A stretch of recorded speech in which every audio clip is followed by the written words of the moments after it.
కానీ మ్యారేజ్ అనేది సరిగ్గా అర్థం చేసుకుంటే మోక్షానికి దారి ఎన్నోసార్లు చెప్తా. కడలల్లె వేచే కనులే డియర్ కామ్రేడ్ కదా అది. తరనాన తరనా తరనా ఒడి చేరి ఒకటై పోయే, ఒడి చేరి ఒకటై పోయే తీరం కోరే ప్రాయం. అన్న ఇప్పుడే ఇన్స్టాగ్రామ్లో విజయ్ దేవరకొండ పోస్ట్ పెట్టిండు, రష్మిక విజయ్ దేవరకొండ మ్యారేజ్. అది రియలా ఫేక్? అది లేదు రియల్. ఏ పెళ్లిళ్ళు వస్తున్నాయి ఆ న్యూస్ బయట ఉన్నప్పటి నుంచి ఏలో చేసి పెడుతున్నారు, కానీ ఇది తన అఫీషియల్ అకౌంట్ లో విజయ్ దేవరకొండ పెట్టిండు, రష్మిక కూడా పెట్టింది. అవును, ఇది రియల్ ఫొటోస్ బాగున్నాయి. మ్యారేజ్ మళ్ళీ ఉంటుంది అసలు కలర్ఫుల్ గా. చదివి రాసిన చూపి. నేను రాసింది కాదు దీంట్లో పోయట్రీ విజయ్ దేవరకొండ రాసింది. I will read. One day I missed her in a way that made me feel like my day would have been better if she were around. Like my meals would have felt more wholesome if she were sitting across with me. Like my workouts would have been more fun and less of a punishment if she were doing them with me. Like I needed her just to feel that sense of home and calm no matter where I was. So I made my best friend my wife. So వాళ్ళు ఈ ఎంతకాలం బతుకుంటే అంతకాలం happy కూడా మనస్ఫూర్తిగా కోరుకుంటున్నా. ఎవరో ఒక ఫేమస్ ఫిలాసఫర్ చెప్పాడు, అంటే లవ్ ఇంపార్టెంటా respect important? Respect important. Because respect is the foundation for love. నువ్వు రెస్పెక్ట్ ఇవ్వకుండా లవ్ ఎట్లుంటుంది, రెస్పెక్ట్ ఇవ్వకుండా ఫ్రెండ్షిప్ ఎట్లుంటుంది, రెస్పెక్ట్ ఇవ్వకుండా భక్తి ఎట్లుంటుందా? అసలు అన్నిటికీ ఫౌండేషన్. అందుకని మనం ఒకరిని ప్రేమించే ముందు ఫస్ట్ రెస్పెక్ట్ ఇవ్వడం నేర్చుకో. మీ తొక్కలో చనువుతోటి మానవ సంబంధాలు దెబ్బ తీసుకోవద్దు. Respect everybody. ఒకప్పుడు బాగుండేది, ఏమండి అంటే రెస్పెక్ట్ ఇవ్వడం, అదేదో బలహీనత కాదు. వీళ్ళు మాత్రం ఒరే వస్తే చెడగొట్టుకునేటోళ్ళు, కానీ ఏమండి అంటే ఏమమ్మా అని పిలవాలి యాక్చువల్గా చక్కగా. నేను ఒకసారి కలిసిన విజయ్ దేవరకొండ చాయ్ బిస్కెట్ ఆఫీస్లో మేము పోయినప్పుడు అక్కడ ఉండే. అప్పుడు ట్యాక్సీ వాళ్ళ సినిమా రిలీజ్ అయింది. ఓకే. మా కోడలు మేనకోడలతో పోయిన, మంచిగా మాట్లాడాను. అంటే నేను ఎవరో తెలియదు అప్పుడు, వాళ్ళు పరిచయం చేసారు. మళ్ళీ వేరే రూమ్లో మేము కూర్చొని మాట్లాడుతుంటే ఆయన మీటింగ్ అది అయిపోయి వెళ్ళిపోయేటప్పుడు మళ్ళీ స్పెసిఫిక్గా వచ్చి, అప్పటికి 1 lakh సబ్స్క్రైబర్స్ ఏమో అయింది అప్పుడే రీసెంట్గా. సో వచ్చి మళ్ళీ బాయ్ నేను వెళ్తున్నా, నీకు 1 million రావాలని కోరుకుంటున్నా అని షేక్ హ్యాండ్ ఇచ్చి వెళ్ళిపోయాడు. అంటే వచ్చి జస్ట్ అట్లా చెప్పి వెళ్ళిపోయినా, డైరెక్ట్ వెళ్ళిపోవచ్చు ఆయన. అవును, సినిమా స్టార్స్ ఎవరైనా ఆల్మోస్ట్ మన కుటుంబ సభ్యుల కంటే ఎక్కువ కనెక్షన్ ఉంటుంది మనకు. వాళ్ళని చూసి చూసి చూసి చూసి మనం almost people love them more than their family members. అసలు ఇంట్లో అమ్మనాయన కోసం ఏదైనా బట్టలు చింపేసుకుంటారు, రక్తం కోసుకుని బొట్టు పెట్టుకుంటారు, హీరోల కోసం పెట్టుకుంటారు. అందుకని అట్లా ఒక ఇద్దరు పెళ్లి చేసుకుందారంటే సంతోషపడాలి. ప్రతి ఒక్కరు చేసుకోవాలి మ్యారేజ్. చేసుకుంటే అదేందో తెలుస్తుంది. అంటే అదేందో తెలుసుకోవడానికి చేసుకోవాలా? వేరే దేనికి చేసుకుంటాం? తెలిసిన తర్వాత ఏదో రాయి పేపర్ మీద అంటే వాటి నీ ఫేస్ చూసి తెలిసిపోతుంది. అంటే ప్రకృతిలో అది లేనిది మ్యారేజ్ అని. నెక్స్ట్ విరోధాభాష్యం. కానీ మ్యారేజ్ అనేది సరిగ్గా అర్థం చేసుకుంటే మోక్షానికి దారి ఎన్నోసార్లు చెప్తా. లేకపోతే you have entered in to a problem. ఒకరినొకరు ఇగ్నోర్ చేసుకుంటే మస్తు ఉంటుంది. ఇగ్నోర్ చేసుకోవడానికి పెళ్లి చేసుకోరు కదా మరి. పెళ్ళి బాగుండాలంటే ఏం చేయాలో చెప్తున్నాడు. అంటే తెలిసి చేస్తే మ్యారేజ్ అమేజింగ్ అసలు. ఏనండి యాంగ్. ఇప్పుడు నా జీవితకాలం తోడుగా ఉంటుంది అని తెచ్చుకున్నావు, ఉండకపోవచ్చు కూడా. నీకు సేవ చేస్తానని తెచ్చుకున్నావు, నువ్వే ఆమెకు సేవ చేయాల్సి వస్తుందేమో. అంటే తెలుసుకొని, అంటే ఎనీథింగ్ కెన్ హ్యాపెన్. అంటే నువ్వు జీవితంలో ఏది పర్మనెంట్ కాదురా బాబు అని తెలుసుకోవడానికి మ్యారేజ్ చేసుకోవాలి. చక్కగా పిల్లల్ని కనాలి, తెలుసుకో. వీళ్ళంతా ఎవరు ఉండరు భూమి మీద శాశ్వతం. ఉన్నంతసేపు ఇది ఒక చిన్న గేమ్ ఆడుకో. తెలుసుకోవడానికి మ్యారేజ్ ఎందుకన్నా?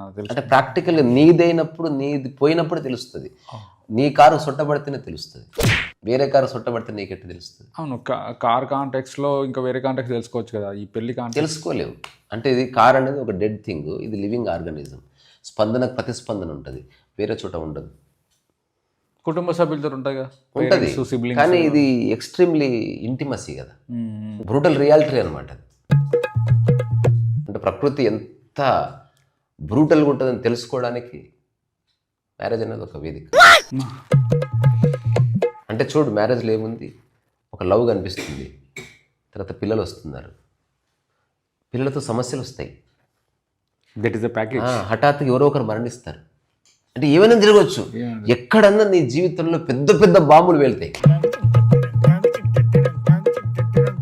అది ఒక సన్యాసుడు అనుకో, తన వాళ్ళు ఎవరు లేరు కాబట్టి ఉంటే తాను ఉంటాడు, లేకపోతే పీక్తాడు అంతే. ఇంకోటి తనకు తాను పిండం పెట్టుకునే సన్యాసి క్యా ఫరక్ పడతా. అందుకని నాకు ఎవరెవరు మ్యారేజ్ చేసుకున్నా నాకు హృదయంలో అనిపిస్తుంది వెరీ గుడ్. కానీ తెలిసి చేసుకుంటున్నారా, ఇది ఎప్పుడన్నా బ్రేక్ అవ్వచ్చు. తెలిసే చేసుకుంటారు కావచ్చు. లేదు ఇన్ని ఇయర్స్ లేదు, చాలా మంది ఒక ఊహతో చేసుకుంటారు. మన లైఫ్ ఎట్లా ఉండాలి, అట్లా ఉండాలి, విల్ ప్లాన్ అవర్ లైఫ్ అనుకుంటారు.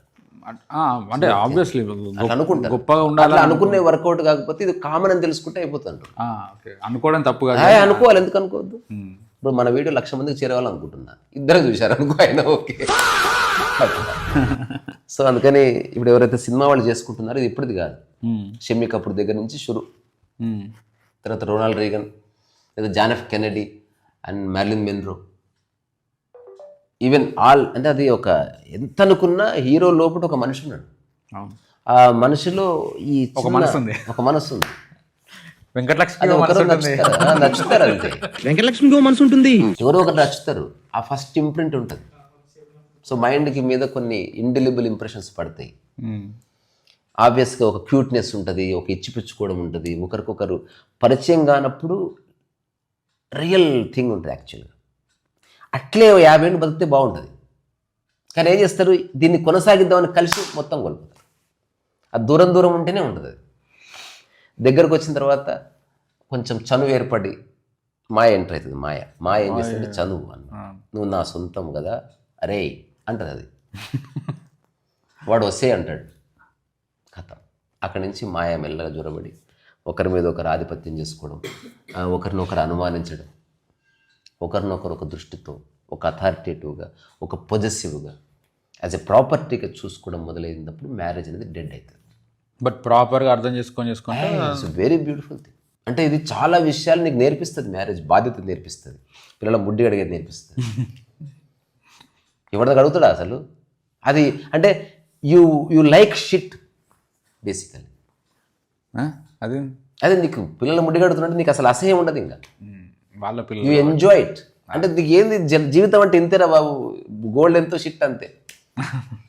నీ మీద ఉచ్చబోయించుకుంటావు ఇట్లా పిల్లలు కన్న తర్వాత. అసలు ఎవడన్నా అసలు దాన్ని యాక్సెప్ట్ చేస్తారా? జస్ట్ నాదైతే చూడు షిట్ అయినా ఓకే, వచ్చాను ఓకే, చూసుకున్నా. సో ఇదేంటంటే నెక్కెడ్ రియాలిటీ, నెక్కెడ్ ట్రుత్ని ప్రతి మనిషికి ఎక్స్పీరియన్స్ చేపిస్తుంది.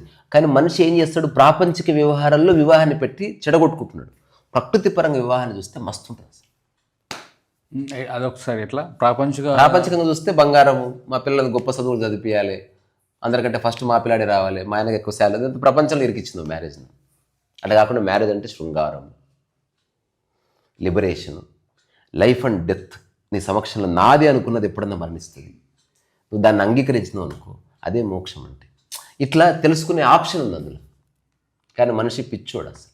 అంటే ఒక అద్భుతమైన విషయాన్ని ప్రపంచానికి గుడిపెట్టి వ్యాపారం చేసి దాన్ని ఏమంటారు, ఒక ఒక గేమ్గా మార్చాడు అనమాట. దాని రిపర్కషన్స్ ఖచ్చితంగా ఉంటాయి. అందుకని నేను పెళ్లి చేసుకున్నా కాబట్టి నాకు అర్హత ఉంది చెప్పేది. నీకు లేదు, ఎవరికి లేదు. అందరు పెళ్లి చేసుకోండి, కానీ దాన్ని ప్రపంచం పరంగా చేసుకోకండి. నేను చేసుకోలేదు ప్రపంచం పరంగా, నేను బంగారం తీసుకోలేదు, డబ్బు తీసుకోలేదు, నేను ఏం తీసుకోలేదు. ఎందుకు? ప్రకృతి పరంగా చేసుకున్న పెళ్ళి. To understand life and death, liberate from sex, ఈ విషయాలు ఉన్నాయి అందులో. యూ బికమ్, నువ్వు పుట్టినప్పుడు ఎట్టుందో మళ్ళీ నువ్వు అన్నీ అనుభవించి మళ్ళీ నువ్వు ఇండిపెండెంట్ అయిపోవడానికి మ్యారేజ్ యాక్చువల్గా. నువ్వు అందులో పడి ఆ పిల్లలు సక్సెస్ వాడు ఫెయిల్ అయితే నువ్వు బాధపడి, వాడు సక్సెస్ అయితే నువ్వు ఆనందపడి, నీ ఇంటికి కోడలు వస్తే దాని మీద ఆధిపత్యం. దీనికోసం లేదు మ్యారేజ్. మ్యారేజ్ అనేది నువ్వు లిబరేట్ అవ్వడానికి ఉంది తప్ప, నువ్వు ఒక 100 ఏళ్ళు బతికితే నీ దాని బయటకు వచ్చిన 30 మందితో గ్రూప్ ఫోటో దిగడానికి కాదు అట్లా. అందుకని my aspect of marriage is అది లిబరేషన్ని అర్థం చేసుకోవడానికి, ఫ్రీ అవ్వడానికి. ఒక మనిషి నుంచి ఒక మనిషి ఫ్రీ అవ్వాలి.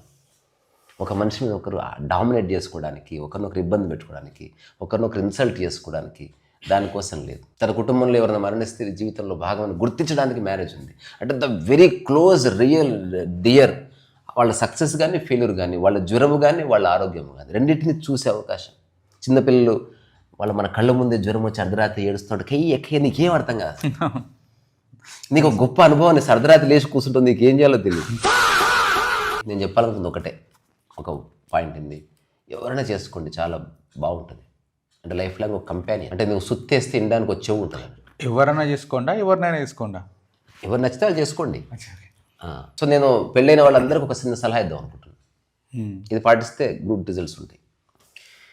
బెడ్రూమ్ లోపల ఎవరి గురించి మాట్లాడుకోవద్దు. Never talk about the third person.